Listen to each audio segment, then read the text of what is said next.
കെ-റെയിൽ കേരളത്തിന് ആവശ്യമില്ലെന്ന കേന്ദ്രമന്ത്രി സുരേഷ് ഗോപി. നിലവിലെ റെയിൽ പാതയ്ക്ക് സമാന്തരമായി 2 ലൈനുകൾ കൂടി നിർമ്മിക്കാൻ കേന്ദ്രം തയ്യാറാണെന്നും കേന്ദ്രമന്ത്രി പറഞ്ഞു. തൃശൂരിൽ കരുണാകരന്റെയും കല്യാണിക്കുട്ടിയുടെയും സ്മൃതി മണ്ഡപത്തിൽ പുഷ്പാർച്ചനയ്ക്ക് ശേഷം സംസാരിക്കുകയായിരുന്നു അദ്ദേഹം.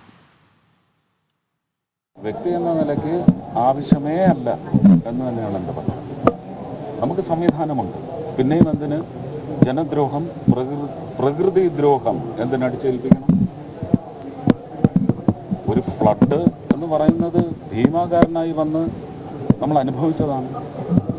ആ ഫ്ലഡിൻ്റെ ഒരു ജിയോമെട്രിയും എർഗണോമെട്രിക്സും ഒക്കെ നിങ്ങൾ പരിശോധിക്കും.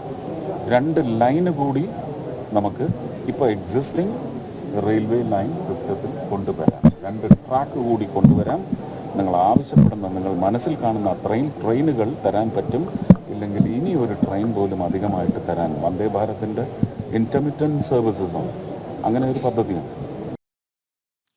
വിവരങ്ങളുമായി സോണൽ കൃഷ്ണ ചേരുന്നുണ്ട്. സോണൽ, ഈ കെ-റെയിൽ കേരളത്തിന് ആവശ്യമാണോ ഇല്ലയോ എന്ന രീതിയിലുള്ള തർക്കങ്ങളും ഒപ്പം തന്നെ അത്തരത്തിലുള്ള വാദങ്ങളൊക്കെ നടക്കുന്നൊരു സാഹചര്യമാണ്. കേന്ദ്രമന്ത്രി സുരേഷ് ഗോപി ഇതുമായി ബന്ധപ്പെട്ട എന്തൊക്കെ കാര്യങ്ങളാണ് പറഞ്ഞത്?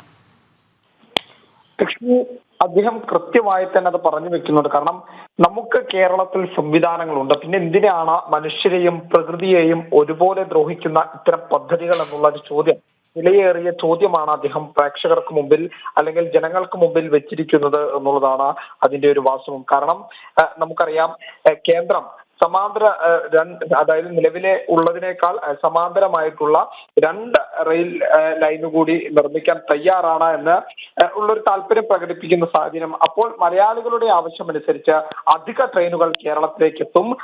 3 സിറ്റികൾ ബന്ധിച്ചുകൊണ്ടുള്ള വലിയ വലിയ പദ്ധതികൾ, വലിയ വലിയ ട്രെയിനുകൾ കേരളത്തിലേക്ക് എത്തും. അത്തരമൊരു സാഹചര്യം നിലനിൽക്കെ എന്തിനാണ് ജനങ്ങളെയും പ്രകൃതിയെയും ഒരുപോലെ ദ്രോഹിക്കുന്ന ഇത്തരം കെ-റെയിൽ പോലുള്ള പദ്ധതികൾ എന്നുള്ളതാണ് അദ്ദേഹത്തിന്റെ ഒരു പ്രധാനപ്പെട്ട ചോദ്യം. അതുപോലെ തന്നെ കഴിഞ്ഞ പ്രളയത്തെയും അദ്ദേഹം സൂചിപ്പിക്കുന്നുണ്ട്.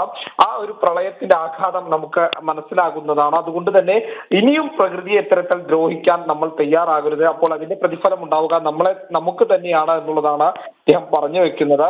എന്തായാലും അദ്ദേഹത്തിന്റെ വാക്കുകളിൽ നിന്ന് കൃത്യമായിട്ട് അറിയാം, വലിയ പദ്ധതികൾ കേരളത്തിലേക്ക് റെയിൽവേയുമായി ബന്ധപ്പെട്ട വലിയ പദ്ധതികൾ കേരളത്തിലേക്ക് വരാനിരിക്കുന്നുണ്ട്. അതിന്റെ ഭാഗമായിട്ട് തന്നെയാണ് അദ്ദേഹത്തിന്റെ ഇന്നത്തെ ഒരു പ്രസ്താവന വന്നിരിക്കുന്നത്.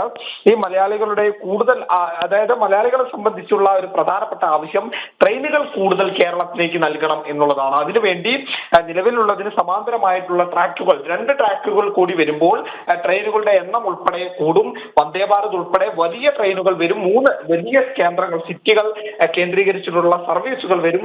അങ്ങനെയാണെങ്കിൽ സ്വാഭാവികമായി ബസ് റൂട്ട് പോലെ ഇത്തരം ട്രെയിൻ റൂട്ടുകളെല്ലാം തന്നെ മാറും എന്നുള്ളൊരു കാര്യം അദ്ദേഹം മുന്നോട്ട് വെക്കുന്നുണ്ട് എന്നുള്ളതാണ്. കാരണം അതിന് സർക്കാർ ആർജവം എടുക്കണം. അത്തരം പദ്ധതികൾ കൊണ്ടുവരുവാൻ സർക്കാർ ആർജവം എടുത്ത് മുന്നോട്ട് വരണം എന്നുള്ളതാണ് സുരേഷ് ഗോപി വ്യക്തമാക്കിയിട്ടുള്ളത്. ശരി, സോണലാണ് വിവരങ്ങൾ നൽകിയത്.